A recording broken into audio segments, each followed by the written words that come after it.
all of them have something new to learn. So thank you guys so much for coming out to our kickoff event of the semester. I'm very excited, and thank you for coming as well. Thank you. You're welcome. Yeah, hi everyone. Thanks for coming out tonight. Before we get started, I want to echo that, say thank you to Abby and Turning Point USA for hosting this event. I'm delighted to be here in Florida and delighted for the air conditioning. I kind of was thinking Nashville was hot, and I was just telling Abby before, this is like a whole new level. How people are alive is like beyond. So I'm here to talk to you today about big tech censorship, why it's so dangerous, and what we can actually do about it. The topic of big tech and its influence on our daily lives is arguably one of the most, if not the most, important domestic issues we face today. And why is this? Well, because in some way or another, big tech has an impact on every single element of our lives. If you want to search for information, you're going to need big tech. If you want to speak with friends and family, you're going to need big tech. If you want to pay for something with a credit card, you're also going to need big tech. And so right now, we're in that awkward stage that civilizations face every single time they make a major advancement. The technology is moving faster than the tools we have to control that technology. So let's take a simple example of this sort of gap between advancement and control in car safety. So cars have been around since the late 1800s, but the modern day seatbelt wasn't invented until the 1950s. And the first state speed limit wasn't introduced until 1901. So whether you're in favor of speed limits or seatbelt laws or not, it's clear that there is almost always a gap between the invention of something and the laws which govern it. So in a similar way, we now find ourselves at a crossroads when it comes to controlling big tech. And are we going to be driven by liberty-driven lawlessness or over-the-top governmental control, or are we going to find something hopefully sensible in the middle? And this is the question that matters. And with big tech having control, again, over every single element of our life, we really need to get this answer right.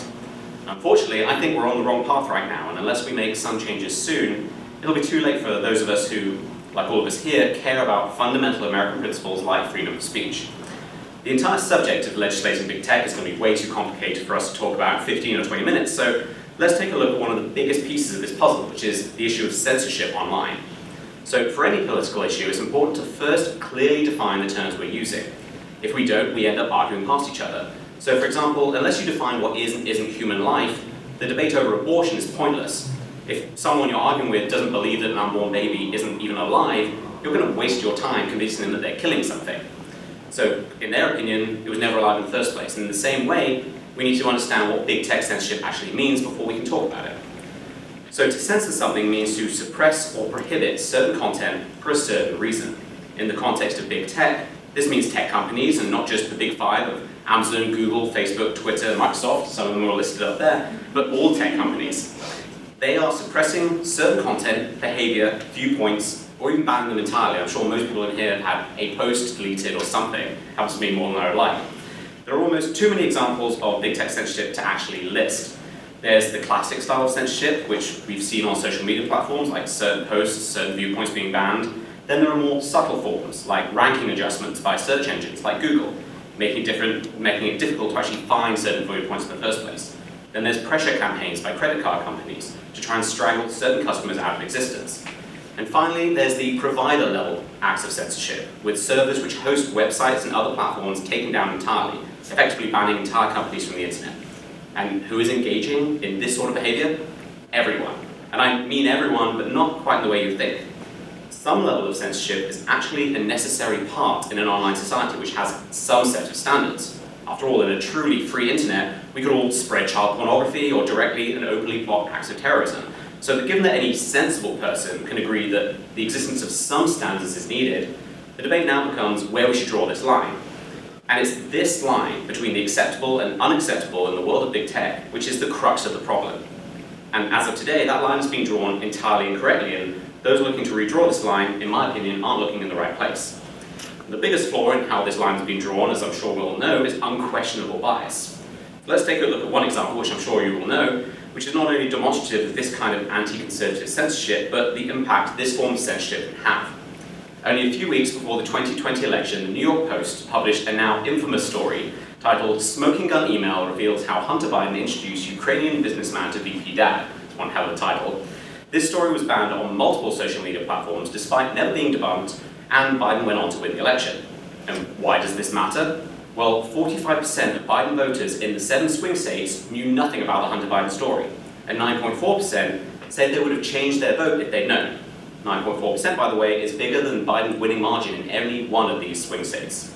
In other words, it's quite possible that the eradication of one likely true story from the internet was done to save Joe Biden's presidential campaign. And it worked. And while this story is arguably the most impactful act of big tech censorship in the history of big tech itself, with companies like Facebook and Twitter effectively helping rig an election in favor of now President Joe Biden, it's far from isolated. Across the entire spectrum of big tech, an inconsistent standard is applied, usually hitting us the hardest, and often under the guise of preventing so-called hateful speech. If you believe that men are not women, hate speech. Believe that marriage is between a man and a woman, hate speech. Oppose open borders, hate speech. And these rules are written in a way to target every single conservative position in order to justify slowly eradicating opposing viewpoints from these platforms. The same is true when it comes to other policies. Take the touchy subject to end all touchy subjects, incitement of violence. Former President Donald Trump was banned from social media, all social media, even the internet, for supposedly inciting the January 6th riots. So not only is this absurd, regardless of whether you like his rhetoric or not at the time, he by definition did not incite the violence that occurred that day. It's also being applied in such a shamelessly inconsistent manner. Take a look at Ilhan Omar, Rashida Tlaib, or Maxine Waters if you don't believe me. Even worse, the Chinese Communist Party still has propaganda accounts on Twitter, as does Iran and the Taliban. So we understand what big censorship is at this point, we understand how impactful and damaging it is, and we understand how biased it is. This leaves one question: what do we do about it? Right now there are a ton of positions being put forward by people on both sides of the aisle when it comes to reining in big tech. But just because something seems bipartisan doesn't mean it is. In many ways, both sides are wrong, because they're being driven by the wrong goals. The left, as we all know, are driven by power.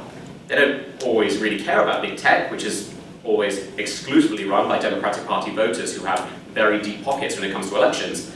And they only really started caring when the 2016 Trump campaign beat them at their own game in online campaigning. You see, Democrats look at everything as either a tool or an obstacle. And when Hillary Clinton lost, shock of shocks, big tech became an obstacle, and they're looking to turn it back into a tool, with some success, and also drain every single dollar from these successful companies that they can in the process. And when it comes to the right, they're driven by a confusing set of motivations. Some politicians don't just understand even the first thing about technology. One example being the famous Senator "We Sell Ads" response when Mark Zuckerberg spoke to the US Senate about how Facebook actually makes money. Some politicians don't actually care about the fundamental problems underlying big tech censorship. They just see the term big tech as the next red meat slogan to get voters riled up. Getting people to boo at the mention of Facebook or Twitter is really just 2021's version of lock her up, and a great way to sell books too, by the way. Some care about big tech censorship, but for the wrong reasons, such as the selfish way that they have been silenced. They don't really care if we get silenced, they don't want to be silenced. And some care about power just as much as the left, and are worried that big tech might be used as a weapon against them. I want to dismiss all these positions and argue in favor of something different. I want to start with conservative principles and then define the best strategy moving forward, rather than pushing a strategy and trying to meander our way towards a conservative set of principles in the end, if we're lucky. So what principles should we care about in the context of big tech? The first is obviously free speech, the most important conservative principle of all. And the second is private property rights. Because we simply must remember that despite what many conservatives will claim, each of these big tech companies is a private entity. Yes, they're our new public square, but the public aspect isn't really accurate. What's actually happened is that these companies have developed revolutionary ways of communicating, which is so successful that billions of people want to use them. But the popularity of a product doesn't suddenly make it a public entity. And this is one conservative principle that I really want us to remember if we want to remain ideologically consistent. If we suddenly decide we are happy to force certain private entities into doing what we want, what justification do we have to stop the left from doing the very same thing? So then the question becomes, how do we bridge the gap between achieving freedom of speech and protecting the rights of private platforms? And I'm afraid to say the fact is that we can't. Not completely. I know this is massively unsatisfactory, but another conservative principle is the desire to live in reality, something Joe Biden struggles with on a daily basis. Instead, I want you to think about what we can do within this reality to try and protect freedom of speech online where possible. And this is a complex debate with multiple moving parts. One factor being explored is whether or not certain tech companies are common carriers, an argument being pushed, for example, by Supreme Court Justice Clarence Thomas. Another is legislation specific to politicians, such as the laws being pushed by Florida's own Governor Ron DeSantis, hopefully going to be president in 2024. In my opinion, though, this all comes down to the line between whether these big tech companies, and specifically social media companies, are platforms or publishers. In other words, it all comes down to Section 230. So Section 230 of the Communications Decency Act of 1996 was originally designed to regulate online pornography, providing website publishers with immunity from prosecution when it came to third-party content on their site. In other words, if someone posted illegal or explicit material on someone's comment section, you couldn't sue the owner of that comment section.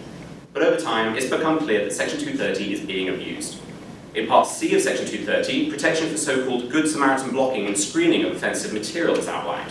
And the civil liability section states that no provider or user of an interactive computer service shall be held liable on account of any action voluntarily taken in good faith to restrict access to availability of material the provider or user considers to be in a bunch of definitions such as obscene, lewd, filthy, excessively violent, harassing, and then the important term, or otherwise objectionable, whether or not such material is constitutionally protected. And it's the good faith part, combined with the overly subjective definition of otherwise objectionable, which is allowing big tech companies to masquerade as platforms while obviously acting as publishers. In very simple terms, Section 230 is allowing them to hide behind this immunity while censoring any content they wish. Now, some people want to get rid of Section 230 entirely, but without Section 230, the internet simply couldn't exist in the way any of us would want. Countless websites would be shut down if you could sue the hosting company as a publisher of that content. So instead, I want us to aim for something much harder to achieve, but ultimately better. Let's clearly define what good faith means, as well as what objectionable content looks like, with an eye towards political fairness. We certainly don't have time to answer that definition today. After all, it's a complicated question and one that needs far more time. But if we could tweak Section 230 by specifying these definitions, these platforms would be forced to adhere to a consistent set of standards, with obvious financial consequences if they refuse to comply. The reason I think Section 230 is the best solution, or at least the best first step, is because it's both actionable and fair. We have a specific piece of legislation that can be changed to achieve huge ultimate change. And if we make these tweaks correctly, we can move the needle in the direction of fairness in a truly bipartisan manner. Not only does this give people a voice online under a fair set of standards, it also protects these platforms from the grasp of cynical politicians who still want to leverage them for control. So before I reach the end, I also want to suggest another, more as Joe Biden puts it, bold and ambitious option. We should push for a societal ideological victory which values principles like free speech above all else. Let's think for a second why the internet was so successful in the first place. It was a new frontier, motivated by creativity and equality of opportunity, which gave everyone access to information and the ability to communicate. These are inherently conservative principles. If we can promote and encourage conservative principles across all areas of life, then over time, companies will once again value these principles in their core objectives. As an example, there's a reason big tech started to bend towards the demands of the left in the late 2020. They were bending with the political waves of the day, and it's up to us to turn that tide. The reason this is my position when it comes to big tech is the same really reason why I generally oppose the build your own response when we actually come up to big tech censorship. Yes, people should obviously be able to build competitors to social media companies, but doing so as the only solution to censorship means that we're giving up the battle to the left by agreeing to run away, and we can't be giving up these battles anymore. It is only because conservatives have effectively run away from every single one of these battlefields in our culture that we now find ourselves facing the issue of big tech censorship and also just censorship across all institutions in the first place.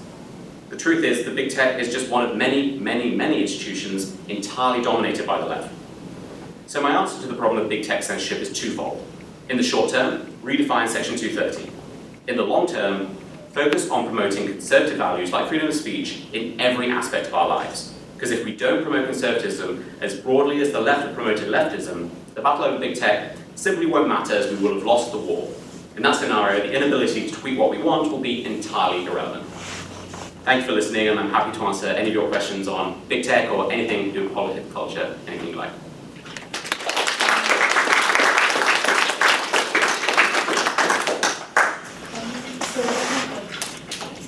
I guess if you have a question, Yeah, it's a pretty cool. yeah. I actually do have a question. So, in terms of promoting conservative values, like everywhere, big tech especially, if you're being censored like by big tech for voicing these conservative beliefs, do you think that going to a different platform like Rumble or any of the other conservative platforms, do you think that is the right move, or do you think people are kind of like running away from the issue? I think it has to be a combination of the two. I think it's great in the short term that we have places like Rumble where you can post videos that aren't taken down immediately. But if you think about what's actually happening, is we're doing the first step of what the left want us to do, which is we're basically segregating ourselves ideologically on one platform. And then they can just take down Rumble or take down Parler, which we've seen them do. And so I think it's good in the short term to, yes, find our own platform that we can get these ideas out. But really those ideas aren't reaching the people we need to reach, which is the people who disagree with us. Like, we all agree already. Like, we're all going to probably vote for DeSantis, whoever the Republican is in 2024. I don't have to convince anyone here. It's all the people out there who are thinking about voting for Joe Biden again, which I can't imagine why, but there are some of them out there. So those are the people we need to reach, and we're not going to reach them on Bumble. We may reach them on We're going to reach them on YouTube, we're going to reach them on Facebook, we're going to reach them on Twitter, because that's where they all are. So that's why we need to fight as hard as we can to deserve to be there. Maybe on Bumble too.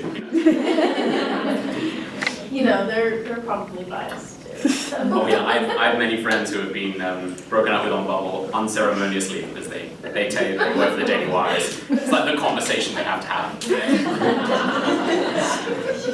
Are you vaccinated? Oh, that's another one. Are you vaccinated? Do you mask?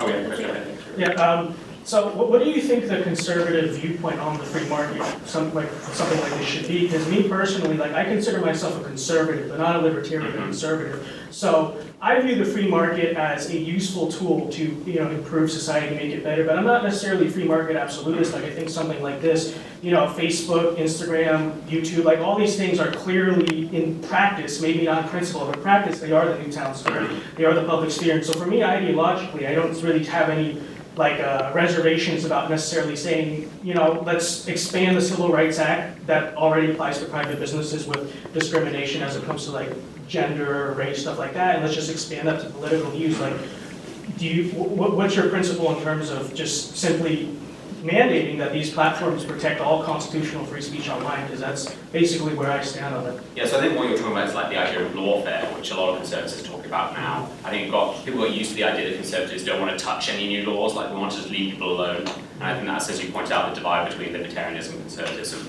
I would like to avoid that at all costs, if we can, because I think mandating certain behaviors out of people is ultimately bad if you care about individual rights. It's like the idea that does someone have the right to be a bigot?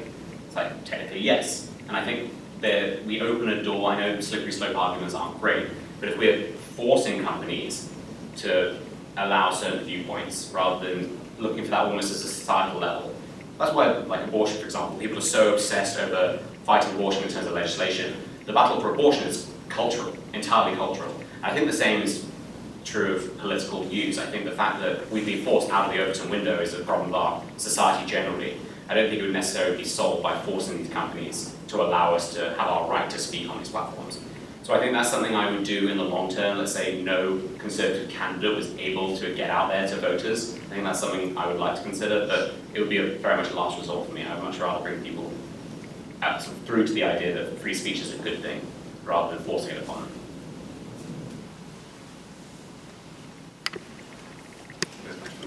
So you talk a lot about how there's going to be external pressure with companies in order to make them swing back to either something more centrist or more conservative leaning. But at the same time, with all of these different internal structures going on, how do we try to fight that from within, especially for so much of us, going to school and being funneled kind of basically into corporate America and wanting to do, some of the more logistical practices without, being sucked into the rest of it? I think we need to think about this as almost a generational fight. I think this is a very much Western thing, which is I think why we're losing to China right now, is because we look at everything in a 1 year spectrum, how can I change this now? And we need to be thinking about it, how can we be making it better for our kids and our grandkids? And so that means speaking proudly as a conservative when it's the right time to. I'm not saying every single lecture is speak out and just get yourself thrown out of a class. I know some conservatives advocate for that. I want you all to graduate. I want you to do good things in your life. And so I don't think that should be a goal. I think it's just picking the right time to drag us back into the reasonable area of the Overton window, which is the problem, is we've been pushed to the extremes with just basic conservative views. We are the extremists. I think that's going to come from speak to people who disagree with you, being wholeheartedly proud of how you think in just everyday conversation. Because if it seems very small, but if you say convince your neighbor who's like a leftist or even like a moderate liberal that you're not crazy, that's a big victory. Because every person that can do that, it bubbles out. And so I think there's something each of us can do, you've just got to pick the right time to do so. So with a lot of these questions, you were referencing that like a big portion that it's not really like legislation that we have to change, it's about the culture. Free speech is a pretty hard sell, especially nowadays, like convincing someone that someone's opposing opinion, no matter how much it boils your blood, isn't going to hurt you. So what do you think the best route is to go down when like trying to convince someone who's like a leftist or more left-leaning that like, here's why free speech is important without like sounding like they're gonna shut us all down? I think the really important thing in convincing anyone who disagrees with you is make sure they're doing so in good faith. I think all of us have been like when I first joined Twitter, I was obsessed with getting into these like back and forths with people like 4 followers, thinking I was going to change the world by convincing every single person I spoke with. Most people don't want to know. And so I think the first step is finding someone who wants to speak to you in good faith about it. Once you have that person, I think it's a few things. I think it's about them understanding human nature and the fact that any rules we impose are going to be used against us in some way. And so that's what is great about freedom of speech, is that it's like an ultimate protection. Every society that's gone downhill is because people aren't allowed to say what they think. And so I think the sort of negative aspect of that is just human nature will end up going badly for you. You're on the winning side right now, and eventually it will get turned on you. There's a selfish aspect there. But I also think there's like an empathetic element to it, where you can really get down to the raw thing of, are my words physically harming you? Like, what harm is my voice doing to you? I know my accent is a bit grating to some people, but like, what harm is your voice doing? I think it's just getting through people's very thick skin on that issue, that you can hear anything, quite literally the most abhorrent things, and you're ultimately going to be okay. I think you just have to convince someone, like ask them in the moment, like, are you in pain? Like, are my words physically harming you? I think people just need to break through that difference between physical pain and emotional pain, which really isn't a thing. And I think that's one of the greatest victories of the left, is they convince people that words are violence, because then you can use violence to counter violence. That's the whole point of that route. So it's going to be hard, but I think picking someone who wants to speak with good faith and explain to them the slippery slope aspect of it, but also just the empathy part of it. I hope I answered your question. I know that's a bit all over the place. Okay. So I agree with your point that it's a larger cultural battle when it comes to shifting social media back to something that's in the middle and fair to everyone on both sides.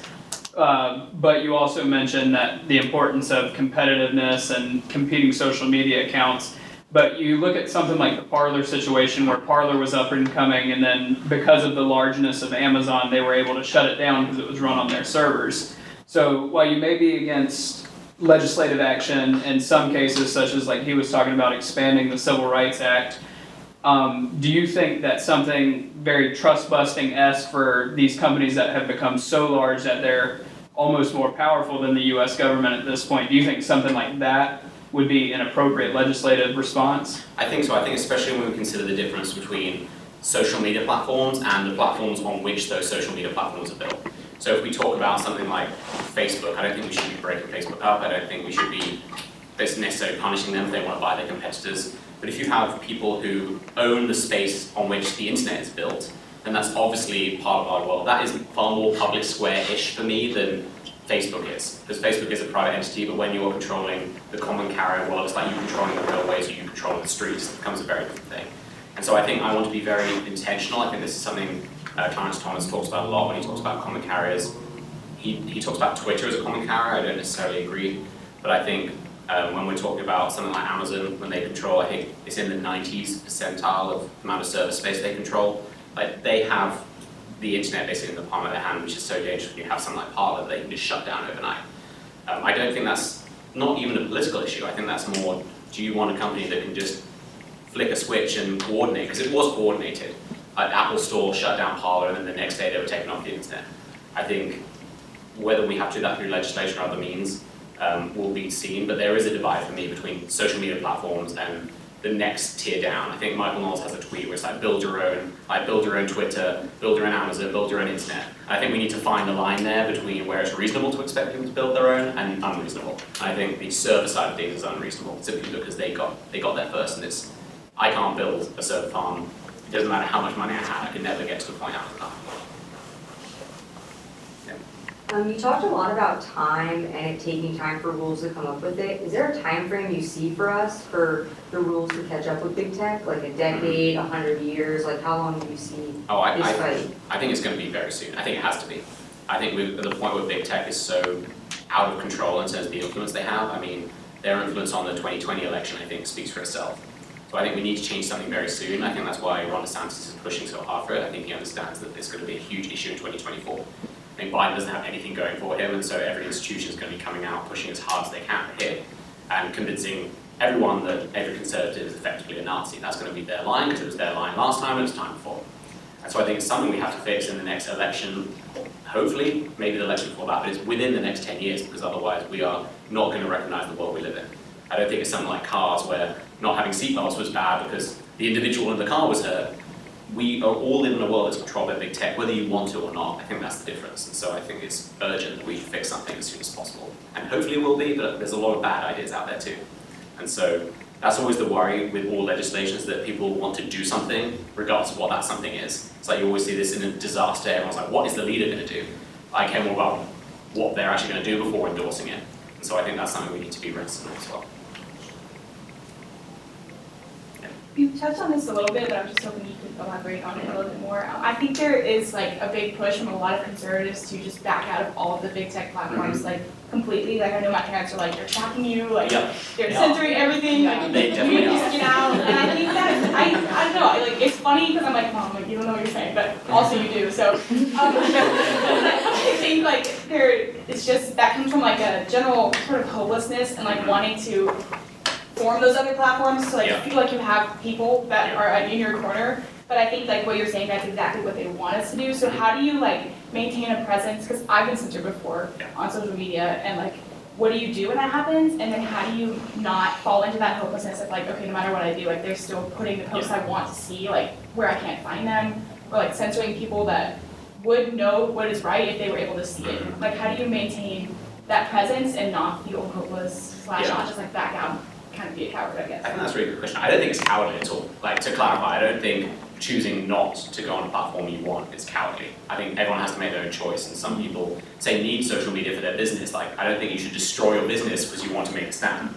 And so I think in that mind, I think you need to find the best line for you to push back, whatever that means. So for example, like because now I work at the Daily Wire, I can be far more vocal about what I think about big tech. For this, I worked at Facebook, so I could be significantly less vocal. Both because I didn't want to get fired, and also because it would be disingenuous for me to be railing on big tech while also collecting a paycheck from big tech. And so everyone needs to find that line for them where you can speak out against it to a certain extent. So for example, now I can be a bit more outspoken about big tech censorship, about certain content that's allowed, whereas I think for individuals who maybe aren't as political, have other aspirations, you need to find other ways to make that leap and try and endorse other people who are pushing that fight for you. The fight against big tech is so big that I think it's going to have like much bigger weapons going on, and it's just individuals poking away.